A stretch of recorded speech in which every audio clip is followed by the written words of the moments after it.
करीना क्षेत्र की खराब सड़कों व अन्य समस्याओं की मांगों को लेकर पूर्व स्वास्थ्य मंत्री एवं कांग्रेसी नेता राव नरेंद्र सिंह ने महामहिम राज्यपाल के नामक का ज्ञापन एसडीएम कनीना को सौंपा।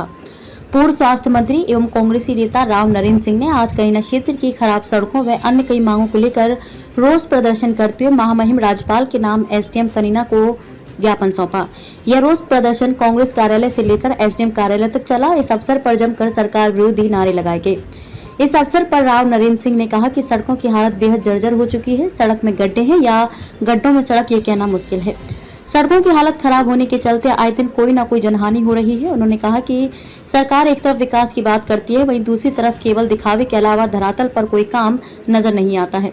उन्होंने कहा कि क्षेत्र में भूजल स्तर करीब 400 फीट नीचे चले जाने के चलते रात में भी फसलों की सिंचाई करने के लिए किसान मजबूर हैं।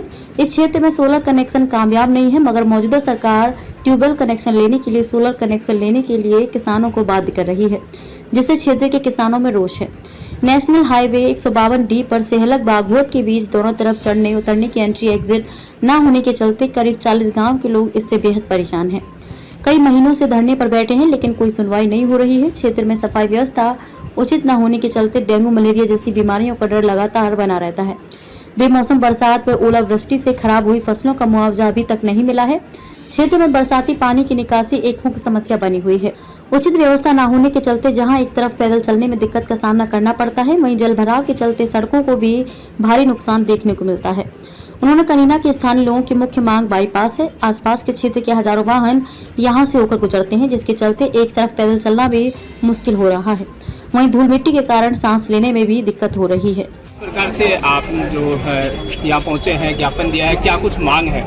देखिए, सबसे बड़ी मांग तो जो करीना की जो सड़कों की हालत है, चाहे करीना कस्बे की बात हो चाहे आसपास गांव की बात हो, एक नहीं है, कम से कम 10 बातें मैंने लिखी है। आपको हम कॉपी भी उसकी देंगे।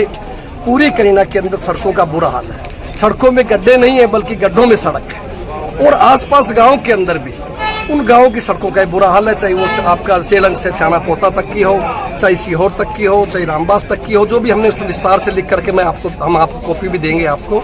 एक तो ये मुख्य बात। एक हमारे किसान भाई, इस इलाके के भाई 100 दिन से ज्यादा समय हो गए 152D पे कट के लिए धरना दे करके बैठे हैं। और मैं समझता हूँ सभी जनप्रतिनिधि उसमें आए हैं, उस आवाज को दिल्ली चंडीगढ़ तक पहुंचाया, लेकिन सरकार के कोई इस बात का असर नहीं है आज तक।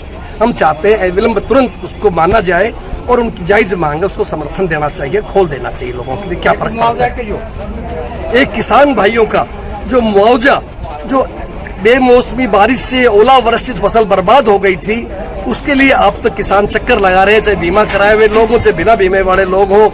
कभी सरकार पोर्टल की बात करती है, कभी किसी की बात करती है। सरकार के पास रेवेन्यू डिपार्टमेंट है, पहले भी होती रहती थी। पटवारी भाई वगैरह सारे है, उनको सर्वे करते हैं, हमेशा पता है किस गांव में कितना नुकसान हुआ है, उनको अविलंब मुआवजा मिलना चाहिए।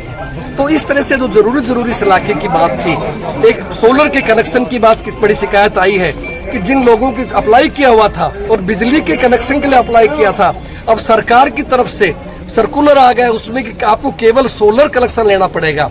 जहाँ पानी बहुत नीचे ज्यादा गहरा है तो वह सोलर कामयाब नहीं होगा, 12 महीने भी कामयाब नहीं हो सकता। इसके लिए लोग भी आवाज उठा रहे हैं। हमारी पार्टी के वरिष्ठ नेता आदरणीय हुड्डा साहब, उदय भान जी, दीपेंद्र जी, हम सब लोगों ने भी आवाज उठाई है। आज इस ज्ञापन में हमने उस बात का भी जिक्र किया है। तो इस तरह से हम चाहते हैं कि इस इलाके की जो बातें हैं वो हम सरकार महामहिम राज्यपाल जी के पास भेजे, एसडीएम साहब के माध्यम से। एसडीएम साहब नहीं थे, तहसीलदार साहब थे, वही की बात है, उनके बात जाएंगी ताकि सरकार को पता हो और आप लोगों की आवाज पहुंचेगी मीडिया की, ताकि इस इलाके के साथ जो भेदभाव मौजूदा सरकार ने किया हुआ है वो भेदभाव खत्म हो सके और इस इलाके को न्याय मिल सके। ये मुख्य बात है।